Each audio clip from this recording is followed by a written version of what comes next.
Vamos sim. Estamos com Antônio Lavareda, 40 anos de pesquisa eleitoral, grande papa da pesquisa eleitoral no Brasil, cientista político pernambucano, 71 anos, idade a qual eu vou chegar na quarta-feira, 18 de maio. Viu? Vou chegar lá para empatar com o Lavareda. O Lavareda é de Recife, Pernambuco, e é um pioneiro na chamada neuropolítica.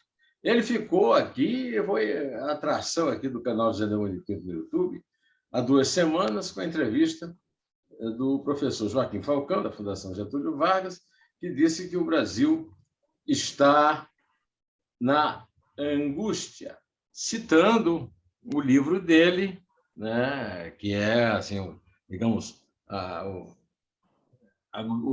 o grande vade-mecum aí da pesquisa política, né?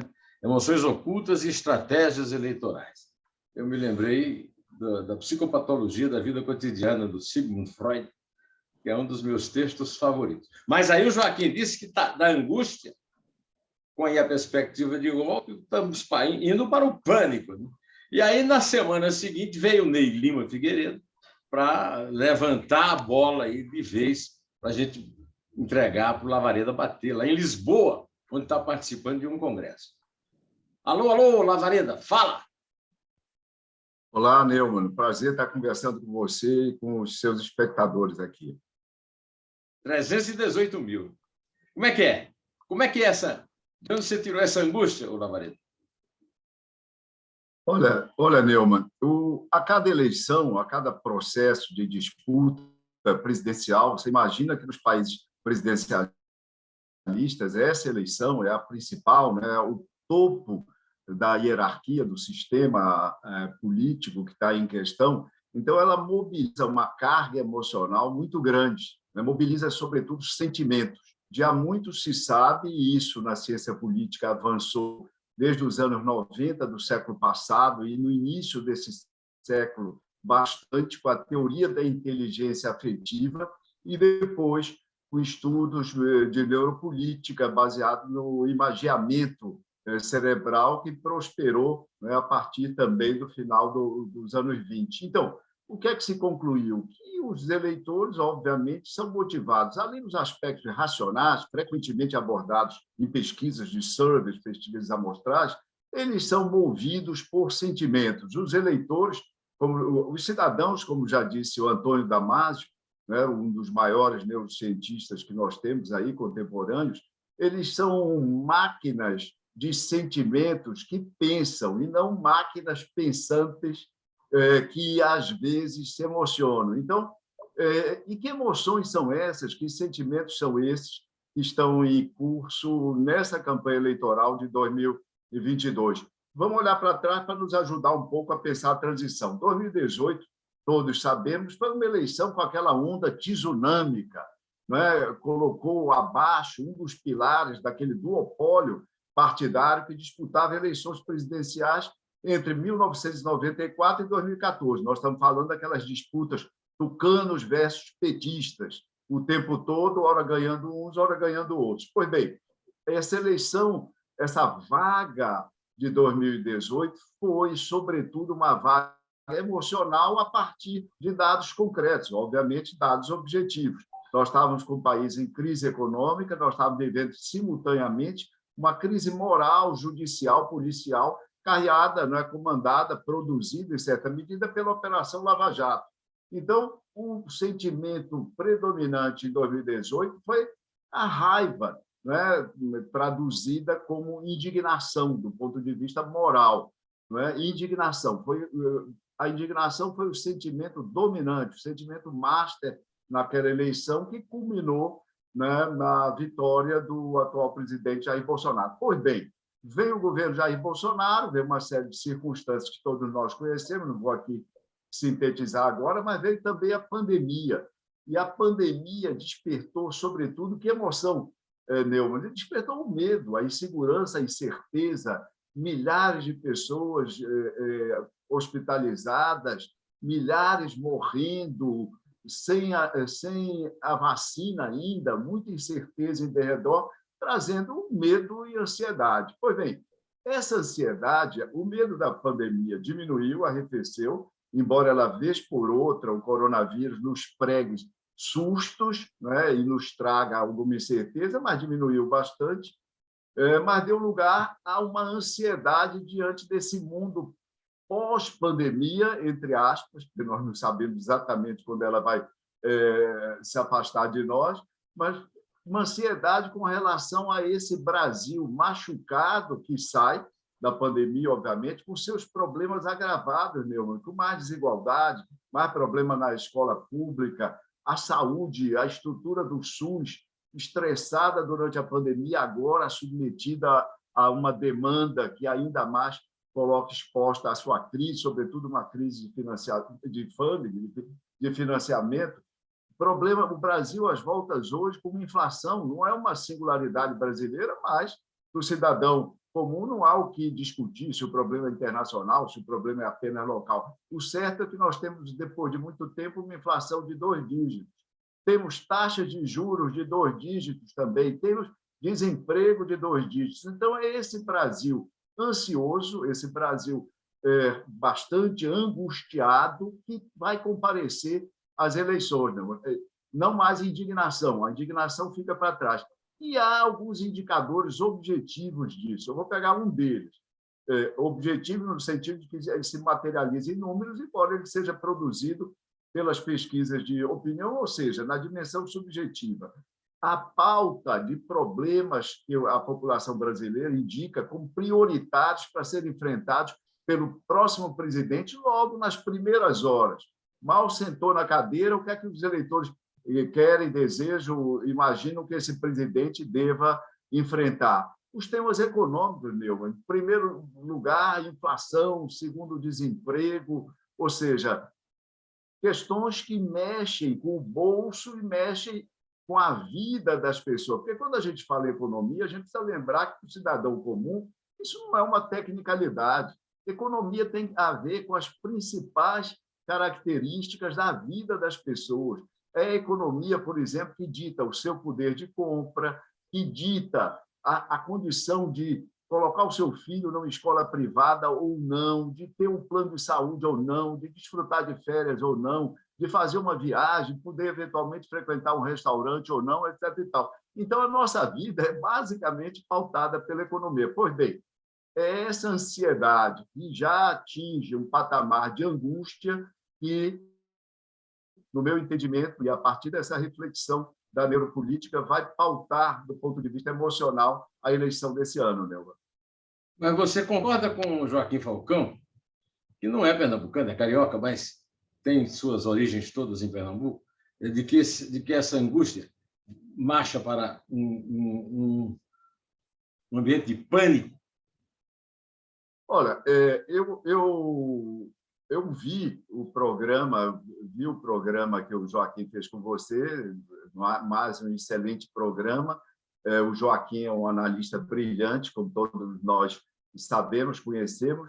Essa evolução da angústia para o pânico poderá vir a ocorrer efetivamente para a maioria dos brasileiros. Eu sempre tenho que me referir à maioria, porque eu trabalho com os números das pesquisas, etc., poderá evoluir dependendo do curso dessa campanha. Se os candidatos não oferecerem propostas, caminhos, não apresentarem caminhos razoáveis para o Brasil avançar dessa situação difícil que se encontra, se a campanha ficar resumida a falsas questões ou questões que não são centrais para a vida dos brasileiros, como discussão de urna eletrônica, se a urna funciona, se não funciona, ou seja, se a gente se perder, se os principais atores dessa campanha se perderem em temas periféricos, obviamente o eleitor ansioso, angustiado, buscando solução ou uma perspectiva de solução para os seus problemas, vai facilmente evoluir da angústia para o pânico. Talvez, e é isso que Joaquim refere, alguns já estejam panicados, já estejam antevendo a ausência de propostas e vivendo sob esse clima emocional. Mas eu acho que a maioria ainda vai esperar mais um pouco. Nós temos 4 meses e alguns dias até as urnas, até comparecermos às urnas, né? Eu sou muito otimista, no sentido de que isso é tempo mais do que suficiente para que os principais candidatos explicitem os caminhos, né, através dos quais eles pretendem, né, oferecer soluções para os problemas mais emergenciais que nós enfrentamos hoje. Por exemplo, nesta semana, o Lula abordou o tema dizendo o seguinte: eu vou acabar com o teto de gastos. Isso aí é mais um escorregão do Lula, é mais um tropeção, ou realmente vai ser um tema que vai encantar o cara que não tem farinha no prato e o pirão primeiro? Acabar com o teto de gastos com o cidadão comum brasileiro é alguma coisa de difícil compreensão, né? Você tirar o teto, a pessoa acha que uma casa qualquer não funciona sem teto. O teto é um elemento indispensável para dar abrigo às pessoas, etc. Você dizer que vai acabar com os limites ao gasto público, isso provavelmente leva mais ansiedade para os setores médios que têm uma compreensão desse problema, além de inquietar os agentes do mercado, empresários, etc. Por que esses empresários, esses agentes do mercado, são importantes, a opinião deles também, né? Não é porque quantitativamente o sejam, ou seja, eles não são uma parcela razoável ou grande o suficiente do eleitorado para imprimir um destino a essa eleição. Mas são eles, vamos levar em conta, são eles que investem, são eles que geram negócios, são eles que, em função disso, terminam gerando empregos, oportunidades de trabalho, meios de obtenção de renda para milhões de brasileiros.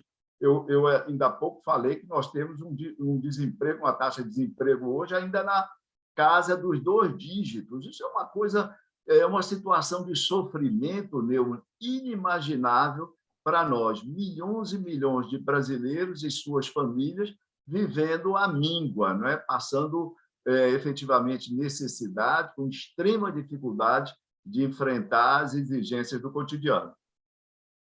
Aí, do outro lado, nós temos a falácia bolsonarista, né?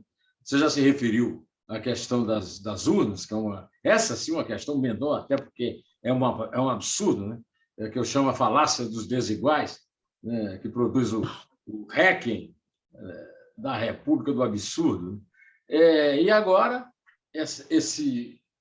a adoção de mártires da liberdade de expressão como sendo uma bandeira da campanha. Como é que o povão com fome, desempregado, com aquela prioridade no bucho, como diz o teu amigo, meu primo Galdêncio Torquato, vai lidar com essa falsa prioridade para que Daniel Silveira desafie a democracia, pregue uma ditadura? Como é que essa campanha, a seu ver, vai ficar nessa luta contra o teto de gastos versus a liberdade de expressão dos marginais, dos golpistas? Tudo isso, né, como nós sabemos, é periférico. Eu já tive a oportunidade de dizer que essa é uma eleição que tipicamente vai ser balizada, está sendo balizada pela economia. Tudo mais é ruído, é geração de ruído, etc. Obviamente, é uma tristeza que isso ocorra, que os candidatos desperdicem a atenção, o foco que os eleitores lhes movem, não é? E desperdicem com problemas menores, com questões que não têm nada a ver com o essencial que é demandado pela sociedade. Agora, o candidato não vai ganhar a eleição com base em temas periféricos. A questão basilar dessa eleição é a economia. O brasileiro vai votar, a maioria dos brasileiros vai votar em quem apresente caminhos concretos para a solução dos nossos problemas econômicos. É necessário nós dizermos que, às vezes, caminhos concretos não significam necessariamente programas de governo copiosos, detalhados, etc. Até porque a população não tem condições de se voltar para fazer exegese, compreensão, entendimento de programas e propostas técnicas detalhadas. Mas tem que apontar um rumo, o rumo, os principais eixos, as principais direções que esse candidato ou candidata vai desejar imprimir ao seu futuro governo. A eleição vai passar por aí. Tudo mais pode causar muito barulho, pode causar muito ranger de dente, mas não vai mexer no essencial com a intenção de voto dos brasileiros, né? Olha, a última pesquisa que eu conheço fala em 46%, 43% por Lula, 29% por Bolsonaro e 7% por Ciro. Me parece claro que a polarização continua sendo a grande meta da eleição e também que a terceira via é, na verdade, uma via de mão dupla. Hoje se discute na terceira via que as pesquisas darão um candidato entre a Simone Tebet, do MDB, e o João Dória, do PSDB, mas isso aí as pesquisas mostram que é a coisa que está ali no... Como é que o senhor vê? O senhor vê essa polarização como uma coisa que ajuda ou que prejudica a democracia? Olha, antes de tudo, nós precisamos entender, Neumann, que a eleição está resumida a um duelo de dois grandes personagens. Por que esse duelo e por que há tanta dificuldade para candidatos de terceira via se afirmarem, etc. Mas eu vou fazer um registro sobre um segundo fator. Mas primeiro deixa eu endereçar o principal. Essa é a primeira eleição na nossa história, Neumann, em que você tem um presidente enfrentando um ex-presidente. Isso nunca houve. Nós tivemos antes 3 presidentes, tá certo, que foram candidatos à reeleição. O incumbente, como chama a literatura da ciência política, sendo candidato à reeleição e, por acaso, os 3 foram vitoriosos. Mas incumbente, ou seja, presidente sentado na cadeira, enfrentando um ex-presidente, nós nunca tivemos. Aliás, ex-presidentes candidatos à presidência, só tivemos uma vez, Getúlio Vargas, em 54. Então, veja só, do ponto de vista do que a estatística chama Getúlio Vargas em 50. Getúlio Vargas em 54. Ele foi candidato em 54. Como 50. Candidato... Não, aliás, em 50, desculpe, ele foi em 50. Em 54 ele se suicidou. 54 ele se matou. Nós só tivemos o Getúlio Vargas em 1950, depois de ter saído do governo, apeado do poder, em 1945.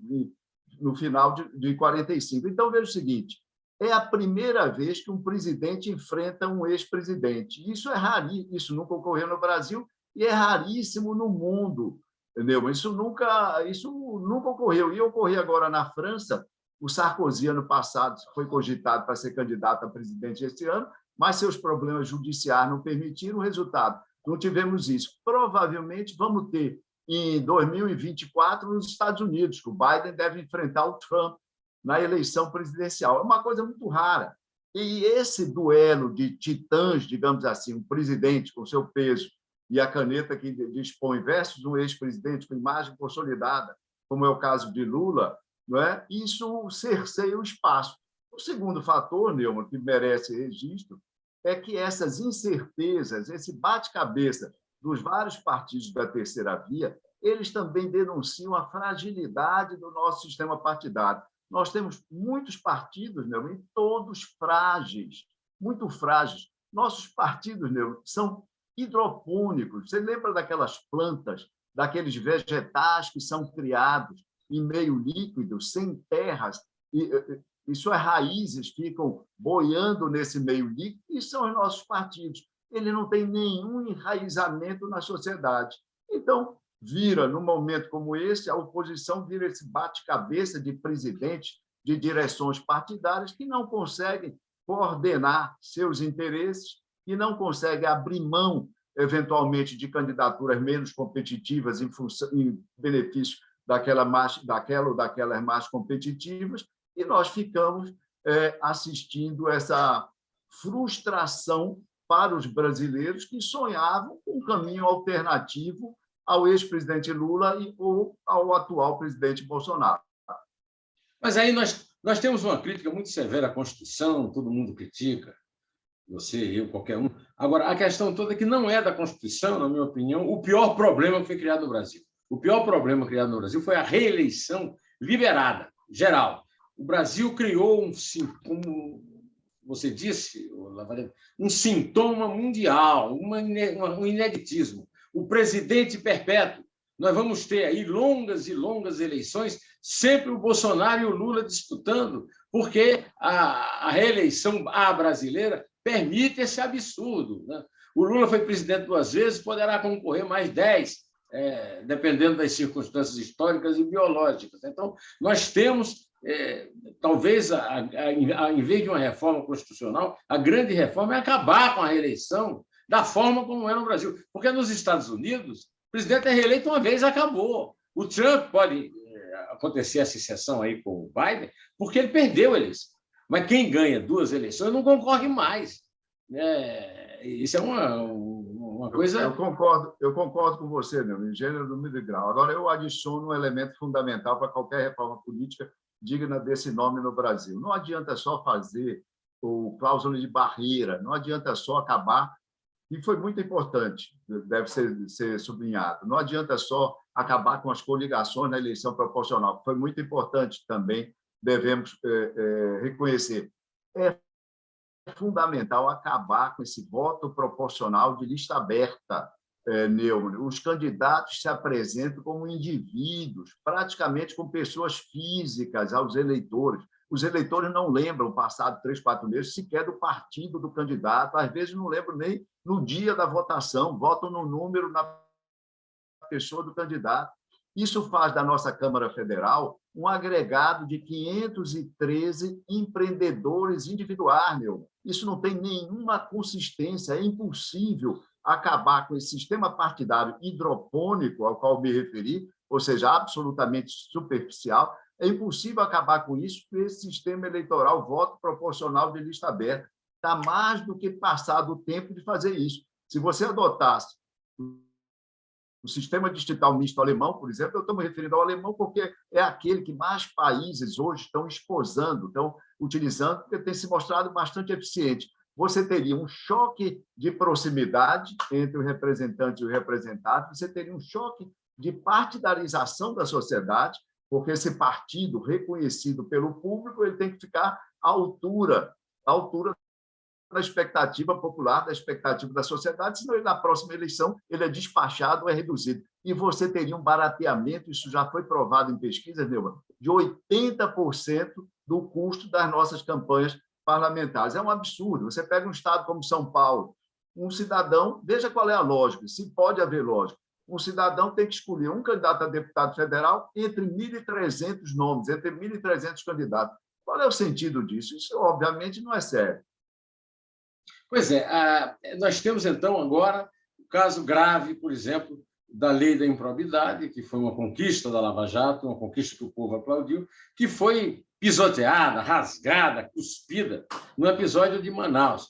Você se referiu à questão da Covid, e Manaus é um exemplo sério. Manaus, houve uma tragédia de Manaus, 31 brasileiros morreram, e os responsáveis diretos por isso, isso era previsto na lei da improbidade, o dolo eventual, isso foi abolido por esse governo dos desiguais, né, que você citou muito brilhantemente aí na Câmara, e esse centrão conseguiu implantar a lei da impunidade no lugar da lei da improbidade. Aí o juiz Diego, como é que chama o juiz? Diego Oliveira, ele disse muito: eu não posso condenar o Pazuello, a Mayra Pinheiro e o Hugo, como é que chama o cara?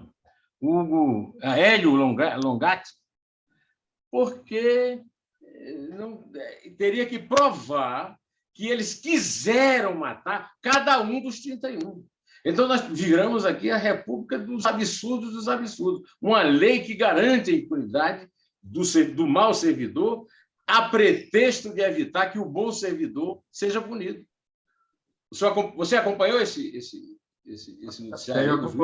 Tenho acompanhado. Esse é mais um episódio que deixa a população perplexa a respeito do nosso sistema de justiça e do conjunto das nossas leis. Ou seja, o Brasil precisa... Por exemplo, você teve ganhos concretos a partir da Operação Lava Jato. o ex-juiz Sérgio Moro foi guindado para o governo Bolsonaro, para o Ministério da Justiça. Pois bem, era uma oportunidade para que, eventualmente, essa presença do ex-juiz Sérgio Moro fosse traduzida no aperfeiçoamento da legislação, etc., etc. Tal. E isso resultou exatamente no contrário. A Operação Lava Jato terminou sendo obstaculada e o ex-juiz foi extrojetado do governo Bolsonaro. Resultado, um final melancólico. Inclusive, ele foi candidato, ou se pretendeu candidato, e o sistema político simplesmente o eliminou. Antes do sistema político, nós precisamos dizer também que a agenda dos brasileiros era incompatível com a candidatura dele esse ano. Se Sérgio Moro tivesse sido candidato em 2018, eu já disse isso publicamente numa entrevista ao Estado de São Paulo, ele teria sido eleito no primeiro turno, naquela eleição da indignação. Nessa eleição da ansiedade em torno da economia, em torno dos problemas concretos, do bolso das pessoas, da vida normal, por assim dizer, ele não tinha vez. 6% dos brasileiros dizem que a principal providência que o próximo presidente tem que tomar e tem que se preocupar é com o combate à corrupção. Só 6%. Naquela outra eleição, cerca de 40% dos brasileiros apontavam isso. E em 2013, tem até um livro que foi organizado pelo seu colega Rubens Figueiredo, do qual eu participei, falando do movimento de 2013, que criou aquela onda de indignação que levou o Bolsonaro ao poder. Agora, você acaba de me dar a oportunidade de falar num fenômeno dessa pesquisa eleitoral, que é o seguinte: o lulo-bolsonarismo excluiu o Moro da disputa presidencial, os lulistas por vingança, os bolsonaristas por cálculo. E eu acho que nessa briga pelo voto do Moro, eu queria a sua opinião sobre isso, os bolsonaristas ganharam. Quem votaria em Moro, majoritariamente, votaria em Bolsonaro e jamais em Lula. O que é que você acha desse processo? É isso, 60% dos eleitores do ex-juiz Sérgio Moro se deslocaram, eram críticos em relação a Bolsonaro, sobre vários aspectos, etc. E isso é muito interessante, o que se verificou nas pesquisas agora, mas 60% desses eleitores, sem a alternativa Sérgio Moro, eles buscaram outro caminho. Qual seria o caminho? Cruzar o Rubicão e ir para votar em Lula? Não há candidato da terceira via viável, nem nada. Então, eles refluíram para Bolsonaro. Na verdade, são ex-eleitores de Jair Bolsonaro do segundo turno de 2018, aquele bolsão ali de 55% dos votos válidos registrados naquela eleição. Então, eles voltaram para Bolsonaro. E, quando voltaram para Bolsonaro, é isso que eu ia apontar, que é muito curioso, é o seguinte: eles não só expressam nas pesquisas a intenção de voto do Bolsonaro, como eles mudaram para melhor a sua avaliação do governo Bolsonaro. Ou seja, em geral, ocorre o contrário, é a avaliação do governo que gera a intenção de voto. Agora, nesse segmento especificamente, a intenção de voto leva ao chamado viés de consistência. Então, eles votam em Bolsonaro, avaliam positivamente o governo Bolsonaro, mas nessa ordem. Eu estou consultando aqui, é 46 o índice do Lula, 29 do Bolsonaro, 7 do Ciro. O Ciro saiu da... O Ciro não é a terceira via, então a terceira via não existe e o Ciro não existe. Qual é a sua visão sobre esse terceiro candidato aí, Ciro e a terceira via? Neumann, os candidatos, alguns deles cometeram o que eu já chamei aí foram vítimas do que eu já chamei uma ilusão de ótica. Ilusão de ótica, vamos falar. O Ciro é um candidato de centro-esquerda, ele é visto pela população como centro-esquerda. Aliás, ele sempre foi de centro-esquerda, e seu partido, o PDT, né, do Leonel Brizola, é um partido de centro-esquerda. Então, o Ciro disputa com o Lula, disputa o mesmo eleitorado, e o Lula é hegemônico nessa porção do espectro político-ideológico, recorrendo aí a esse arquétipo espacial que nos ajuda a entender o posicionamento dos atores políticos. Pois bem, então esse é o problema do Ciro. O Ciro não cresce por quê? Porque o espaço dele está ocupado. Toda vez que ele faz manobras de posicionamento, tentando cortejar os eleitores da direita, etc. e tal, ele não tem muita chance de sucesso, porque esse eleitor olha para ele e diz: esse candidato é de centro-esquerda, ele é estatista, etc., etc. e tal. Então, não tem jeito. Os outros candidatos de centro-direita, esses candidatos nunca tiveram muito claro que eles disputam efetivamente com Bolsonaro. Então, eles desenvolveram uma retórica relativa a um centro inexistente, ou seja, como se eles estivessem numa posição equidistante em relação a Lula e em relação a Bolsonaro. Não, eles estão política e ideologicamente mais próximos de Bolsonaro. E quem os inviabiliza é o tamanho, o peso, a força de Jair Bolsonaro. Então, o posicionamento deles competitivo seria chamar o Bolsonaro para a briga, no bom sentido, na briga, na disputa política, se colocar claramente disputando com ele os votos da centro-direita, que em 2018, nesse tamanho que eu mencionei, 55% fizeram dele o presidente da República, Neumann. Muito obrigado ao professor Antônio Lavareda, craque, 40 anos de prática. O nosso tempo, infelizmente, se esgotou, mas nós vamos voltar a conversar. Ele nos ilustrou com uma verdadeira aula aqui, que completa as aulas dadas por Joaquim Falcão e por Ney Lima Figueiredo. Muito obrigado pela sua presença, pela sua instilação de sabedoria e experiência no canal José Neumann e Pinto do YouTube, com 318 mil inscritos. Obrigado, Lavareda. Vai para o teu congresso aí, vai. Obrigado, Neumann, pela oportunidade. Só retificando, 70 anos, 71 será ano que vem. Vamos devagar com a dor. Eu farei 71. Então me respeite, hein? Sou mais velho. Obrigado, Lavareda. Muito obrigado. Um abraço. Na minha sala, Maria Isabel Pimentel de Castro Pinto, minha mulher, que é doutora em História na USP, e sob as bênçãos do Ciro Fernandes, de Iraúna, que fez essa gravura. Todo mundo pergunta se não é o chicanismo. Aqui eu estou com ele, aqui eu estou sozinho. Obrigado, Lavareda. Muito obrigado pelo tempo que você dispensou e pela sabedoria que você nos trouxe. Um abraço e obrigado pela conversa nossa.